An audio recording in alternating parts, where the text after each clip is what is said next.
Every now and then, an athlete comes along that completely redefines what you thought was possible, either through their play, their commercial appeal, or their force of personality. In Caitlin Clark's case, it's all of the above, but even with that in mind, the degree to which her star has risen over the past couple of years is pretty insane, and with that has come a pretty unprecedented amount of attention. And lately, that attention has taken a bit of a turn. I don't usually appear in my videos like this, but the conversation around Caitlin Clark and everything that surrounds her has gone to places that I feel like we need to address it on a more personal level. So yeah, welcome to my closet/recording studio as we go on this journey together. Because there's a lot to unpack here, and it's kind of hard to figure out where it's all coming from. I don't spend a lot of my time watching First Take. In fact, I usually do my best to avoid it completely, but in early June, Stephen A. Smith, Shannon Sharp, and Monica McNutt spent 40 consecutive minutes talking about a single foul in a regular season WNBA game. The foul in question, which chances are if you're watching this you've already seen, was by Kennedy Carter on Caitlin Clark at the end of the third quarter of a game between Clark's Indiana Fever and the Chicago Sky. And the foul itself is not great. It's off the ball and eventually got upgraded to a flagrant 1 by the league. But the reaction to it, including by the people involved in that First Take discussion, has been truly wild. This play was a flashpoint in a debate that's been going around Caitlin Clark since she was at Iowa, but has accelerated dramatically since she got to the WNBA. And we'll get to the contents of that debate a little bit later, but the sheer volume and level of toxicity involved is the first clue that something really bizarre is going on here. Because based on the strength of the reaction to pretty much everything she's involved in, you'd expect Caitlin Clark herself to be kind of controversial. That's how it usually works in sports, right? When an athlete reaches this level of debate, there's usually something about them that's keeping that debate going. A kind of kindling for the argument fire, if you will. But Caitlin Clark, for the most part, is not like that at all. If you watch her play or listen to interviews she's done, or read articles featuring people who know her, you get a picture of someone who's extremely competitive and obviously extremely talented, but not extreme in pretty much any other way. I went looking for something that could help me understand why all this is happening to her, both the good and the bad. But for the most part, Caitlin Clark herself is just an elite athlete who deals with the same kinds of personal struggles and pitfalls that most people in that category do. So why, then, is she the one at the center of this heated debate? It didn't make any sense to me at first, but then I started to notice some patterns and ways that both sides were talking about her. Moments like this were becoming referendums on things much bigger than Caitlin Clark and Kennedy Carter. The language in the conversations started becoming a lot less analytical and a lot more personal. I noticed the way that all this was being discussed, and just as importantly, who was discussing it, and suddenly realized, oh, I don't think this is about her at all. Figuring out why Caitlin Clark has become such a lightning rod for strong opinions is going to take us to some difficult places. You can't really have this conversation without at least mentioning things like race or gender or sexuality, which is kind of terrifying, but we're going to go through it together and everything is going to be fine. I hope. Videos like this are why this channel is called Student of the Game and not Teacher of the Game, because in all reality, I'm as confused about this as a lot of y'all are.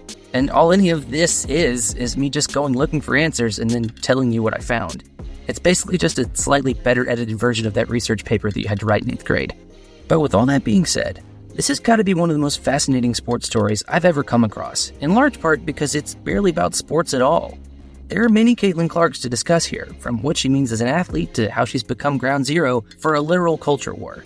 Each one of them represents something different to a different group of people, and it's going to take a while to cover everything.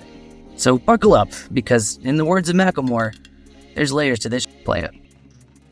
If we're going to talk about Caitlin Clark, we've got to start with who she is as a basketball player.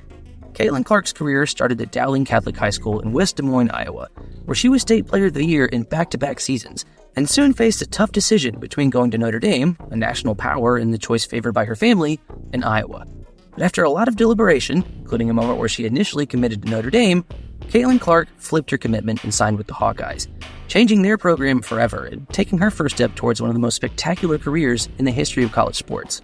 In no particular order, Caitlin Clark is the all-time leader in points scored for women or men, second all-time in points per game among women, top 10 in both career assists and assists per game, a 4-time first-team All-American, 3-time Big Ten Player of the Year, and a 3-time scoring champion. I could go on, but all of that just serves the purpose of saying that the girl can ball, and while her individual success probably would have been enough to make her a household name among college basketball fans, her team's success was probably the biggest reason for her getting on the radar of the casuals. Caitlin's style of play is eye-catching. She dominates games with the ball, makes perfectly timed passes like she was prime Magic Johnson, and, of course, takes threes and makes threes from completely absurd distances on a regular basis. And when you suddenly put that eye-catching style of play in front of a lot more eyes, you've got the recipe for a superstar being born. After returning almost their whole team that won the Big Ten the year before, Iowa started the 2022-23 season in the top 5 and got absolutely scorching hot in March, including a stretch where they won 9 in a row and Caitlin Clark never scored fewer than 20 and averaged a double-double. This included back-to-back 41-point performances against Louisville in the Elite Eight and then undefeated number 1 South Carolina in the national semifinal, a game that was watched by over 6.5 million people.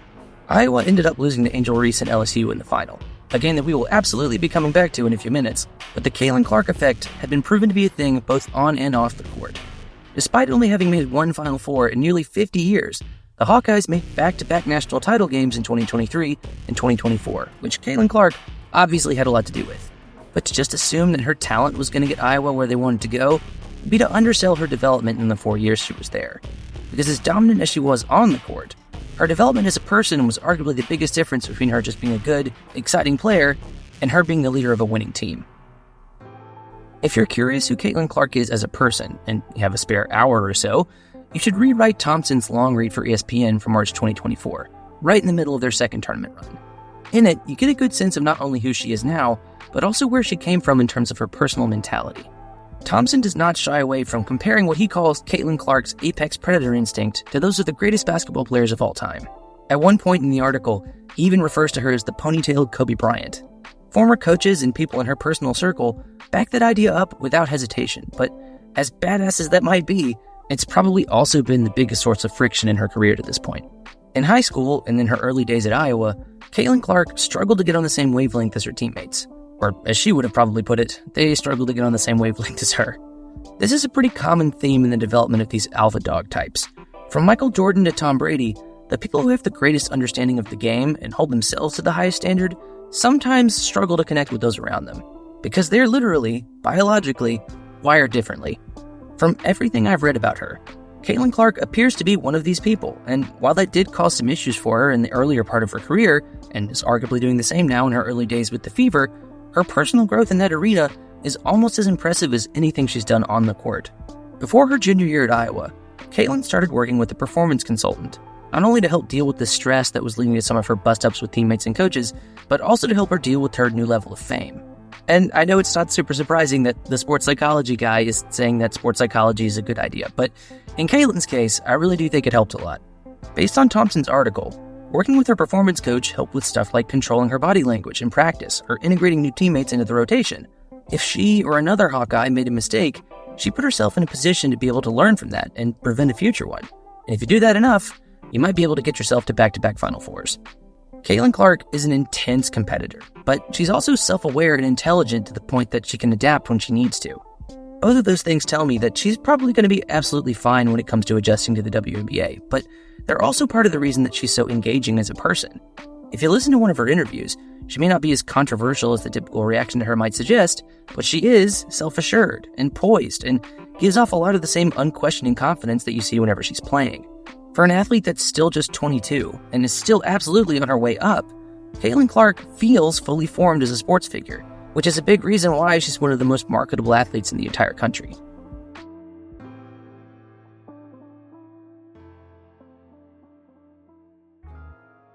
Caitlin Clark's popularity is about way more than just numbers, but just to put things in perspective, I'm going to give you some of those numbers anyway. I already mentioned the national semifinal against South Carolina in 2023 that pulled in more than 6 million viewers, which was already massive. But in 2024, the same two teams had an average viewership of nearly 19 million in the national title game. For reference, that's twice as many eyeballs as any of the World Series games between the Rangers and the Diamondbacks, 50% more than the average of the NBA Finals, and for the first time ever, more than the men's national title game. Games she's playing in break records on a routine basis, both in the WNBA and at Iowa, where she and her teammates drew more than 55,000 people to Kinnick Stadium for an exhibition game against DePaul. She has sponsorship deals with major national brands like State Farm and Gatorade, and has made guest appearances on Saturday Night Live and Monday Night Football. She is, in no uncertain terms, one of the most visible and profitable athletes in all of American sports right now, which is really cool, but all of that attention has also come at a significant cost. After Iowa's first Final Four run, Caitlin Clark spent a big chunk of that summer doing endorsement work. She shot big commercials and made public appearances, all of which had to be worked around her and her team's preparation for the next season. And as Wright Thompson points out in that article, balancing all of that was not easy for her or anyone else. Getting ready to be an elite college basketball player and team is not usually something that can take a backseat to pretty much anything. She figured it out on the court, of course. The Hawkeyes won 15 games in a row between November and January and went into the tournament as a 1 seed, but did so while having to deal with the week-in, week-out attention that comes from having Caitlin Clark on your team. And yes, that attention is most likely a net positive for both Caitlin herself and the entire sport of women's basketball, and seems like a weird thing to complain about, but I think that can be true while also acknowledging that her status can be a bit of a burden, and has continued to be so during her time in the WNBA. I think it's fair to say that not everyone in the W is super on board with Caitlin Clark's popularity. Especially in the aftermath of the Kennedy Carter foul, there has been a lot of discussion about whether or not the more established players in the league are jealous or resentful of all the attention that this 22-year-old rookie is getting. Personally, I agree more with the people saying that it's hard to separate that kind of thing from the treatment that any generational talent, first overall pick kind of player would get. Players like that tend to have the ball a lot because they're usually on pretty bad teams, and players that have the ball a lot also tend to get fouled a lot too. In the NBA, for instance, 5 of the top 10 in usage rate also show up in the top 10 for personal fouls drawn. Data in the WNBA shows a similar trend, with Caitlin in the top 10 in both usage and fouls drawn. So if she's being targeted, I think it's less because she's rich and famous and more because she's the most dangerous player on her team and has the ball all the time. The fact is that all of this is a wave of publicity and profitability unlike anything the WNBA has ever seen, and yeah, you can't really blame them for grabbing their surfboard. The Indiana Fever are not a good basketball team yet. Remember that Caitlin Clark was the first overall pick, and the Fever were in that spot for a reason. At the time of recording this, they're second to last in the league, and only marginally better than the winless Mystics. And yet, they're on TV all the time, because Caitlin Clark is on their team, and any game she's involved in is going to pull in big ratings. The league and the broadcast networks are extremely aware of how much of a draw she is, and the snowball just keeps bringing in new people as it rolls down the hill. But the huge influx of new fans has also had some unintended consequences. When sports or leagues grow suddenly like this, it's usually because there was some sort of obvious hook that brought the new fans in. Think of it as a kind of sports gateway drug, the best example of which I can think of is Drive to Survive for Formula One. I made a video on this a while back, but the reason that ESPN is paying almost $100 million a year to broadcast Formula One races is not because Formula One just got interesting all of a sudden. The difference was accessibility. When millions of Americans suddenly got a way to mainline Formula One through a Netflix documentary, they were hooked into all the drama and excitement and skill that had already been on display for decades, which kind of annoyed the people who had been there for decades, but we'll get back to that in a minute.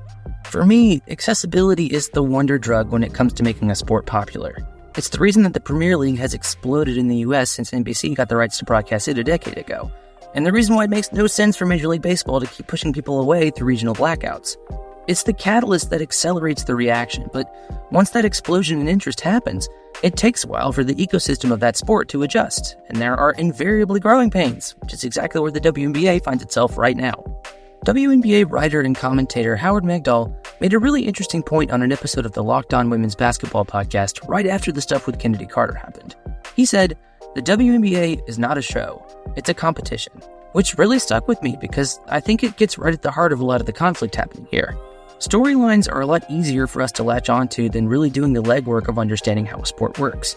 That's not a criticism, it's just a fact. People are busy and don't have the time that people like me do to look up stories and stats all the time.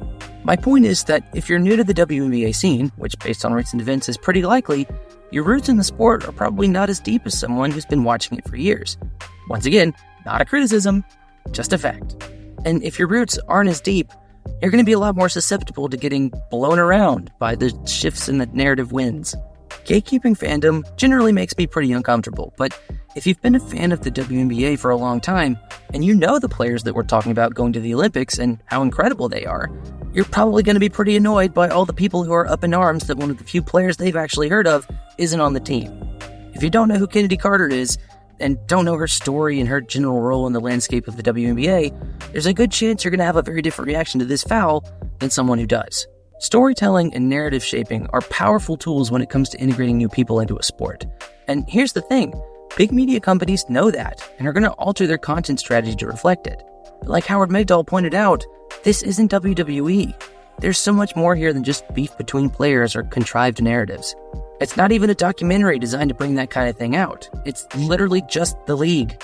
But if you look at the way that it's being discussed online, you wouldn't be able to tell that. It's not new fans' fault that all this is so absurd, and it's certainly not Caitlin Clark or any of the players' fault. It's the media companies for not giving the league coverage until they thought it was commercially viable.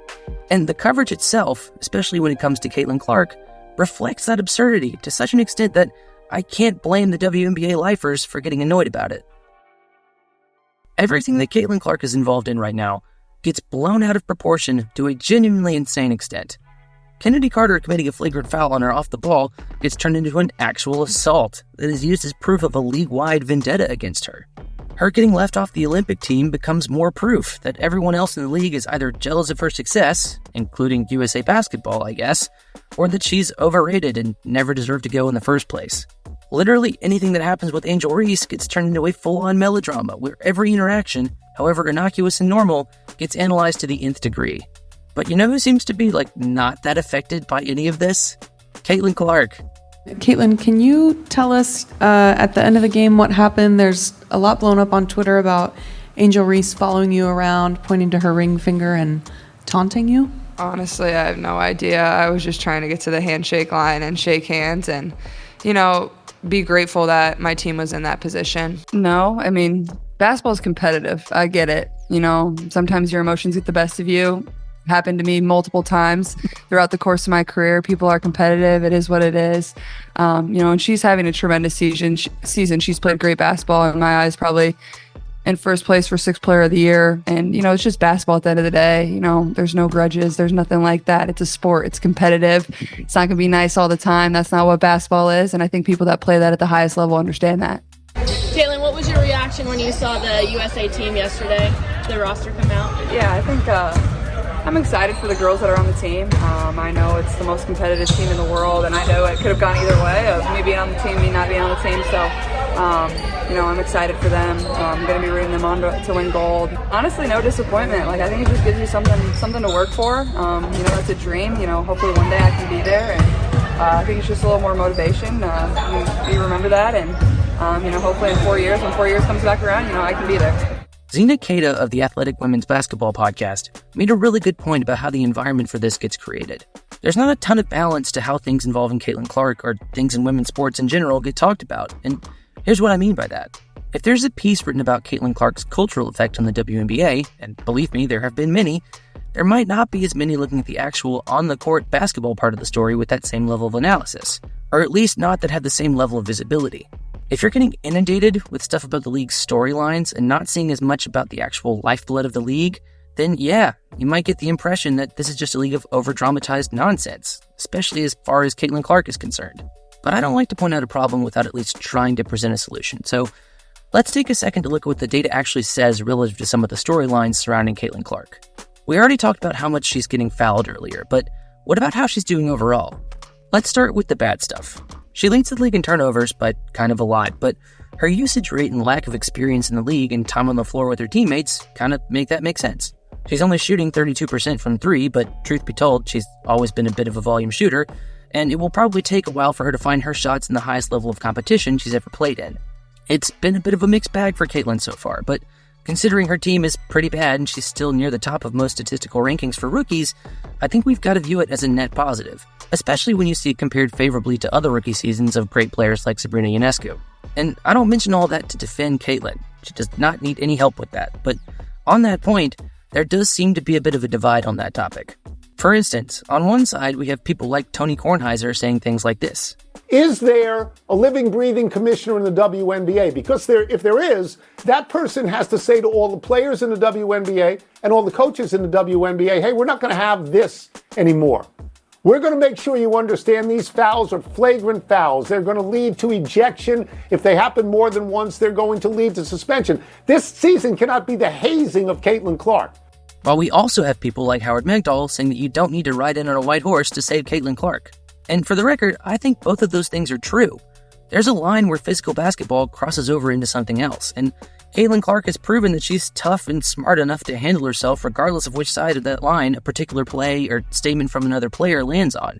But what we're seeing more and more from discussions like this is you can latch onto either one of these ideas, which, again, are fine on their own, and take them to an extreme that is not helpful for absolutely anyone. And this is not the only spectrum where Caitlin Clark is involved that's like that. The deepest and darkest layer of this whole ordeal is that through no fault of her own, Caitlin Clark is at the center of a culture war. There are three groups of people involved here. Silly people, using Caitlin Clark's popularity to turn WNBA into a narrative factory to make themselves money. Actually gross people trying to turn Caitlin herself into a symbol of something that she doesn't actually represent. And normal people trying to figure all of it out while also just trying to enjoy her as a great basketball player. There's a reason that Clay Travis and Dave Portnoy and Nikki Haley and Mike Huckabee are all setting themselves up on one side of this argument. And a lot of the people who had normally opposed that group anyway are fighting back in the name of the WNBA. What's actually happening is that they're all using Caitlin as a proxy to fight a battle that has nothing to do with women's basketball. And while a lot of this other stuff is just kind of vaguely annoying, this is messed up. But it's also what a lot of our modern media and political landscape has devolved into. One group with a particular agenda starts drawing out an opposition group of people, who then feel like they have to push back with a strong response. Then the first group responds again, and they just keep going back and forth until the inevitable heat death of the universe. Again, I just want to point out that we started this as a conversation about high school basketball in Iowa, and it's moved all the way into the downfall of our national discourse. But if that doesn't sum up how far out of its regular scope this story has moved, I don't know what else will. At the end of the day, I think this is actually a story about identification. I mentioned earlier how race, gender, and sexuality are all tied up in this as much as basketball, and if you look at the two sides of this particular argument, you may start to see some patterns developing. Caitlin Clark is a straight, Catholic, cisgender white woman from Middle America who also happens to be one of the best basketball players in the world. And if you're a person who identifies more closely with that demographic, there's a good chance that you're going to see more of yourself in Caitlin than you would in the 80+% of the league that doesn't. Michael Wilbon also made the point that there isn't really a white American player filling that role on the men's side. And from that vantage point, it makes even more sense that Caitlin will be idolized by that section of the population. And there is nothing inherently wrong with that. Seeing some of yourself in your favorite athletes or teams is part of what makes sports great, but in an era where identity politics drive a lot of our biggest issues, connecting those things too much can get pretty tricky pretty quickly. I have to hold my hand up and say that I'm complicit in some of this too. People have asked me multiple times on here why I don't cover women's sports more, and honestly, I've never really had a good answer for them. But I've been researching this story pretty heavily for the past couple of weeks, and every time I see someone who looks like me giving an opinion about what's going on in the WNBA and how people should feel about it, it makes me feel icky. I don't like it. I don't talk about women's sports a ton, you're right, but it's not because I don't care about them or because I'm afraid of getting canceled or anything. It's because I don't know if it's my place to do that. Let me give you another example to help this make sense. My wife is from South Florida, and for the past few weeks, we've kind of adopted the Panthers as they've gone on this run to the finals. But while that's been super fun, that doesn't mean I should just go spraying my hockey takes all over the internet all of a sudden. I don't want to be one of these people just wandering into this discussion and giving my opinion on it. The only reason I feel comfortable doing it now with this situation is because I cover sports psychology and culture, and this has 100% become less about basketball and more about that stuff. And just to be abundantly clear about this, I think Caitlin Clark rocks.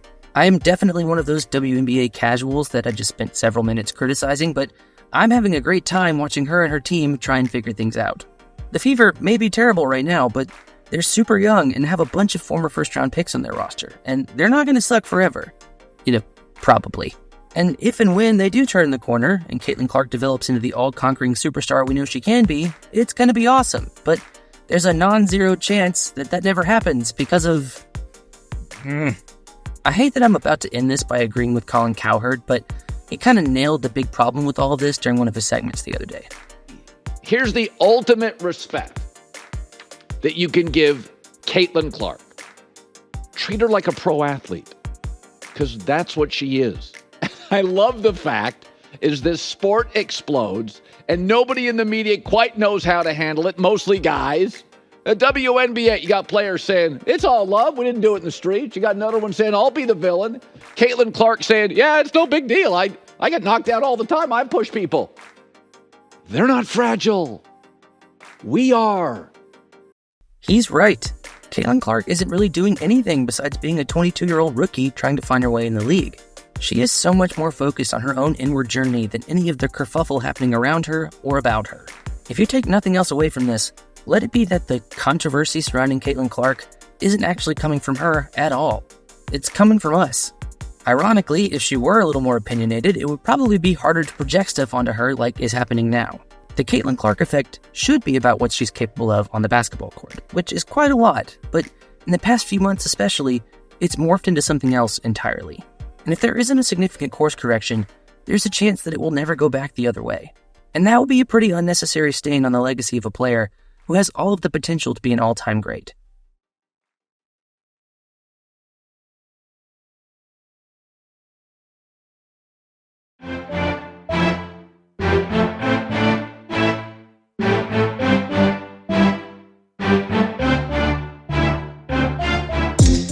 Hi everyone, my name is Will, and this is my channel, Student of the Game, where we have discussions about anything and everything to do with sports psychology and culture. This video is different from most of my other ones in a few ways, so whether you're a longtime subscriber or someone coming here for the very first time, I appreciate you coming along for the ride. I've been considering tinkering with the format of the channel a bit and doing more long-form stories like this, and not all the time, because this was a bit of a beast to put together, but at least every once in a while. Let me know if that's something you'd be open to in the comments, along with any other feedback on the video and what you might like to see in the future. Be sure to like the video and subscribe to the channel for more content like it, but I think half an hour is more than enough of me for you guys to tolerate all at once. I'll be back in a couple of weeks with a new video. See you then.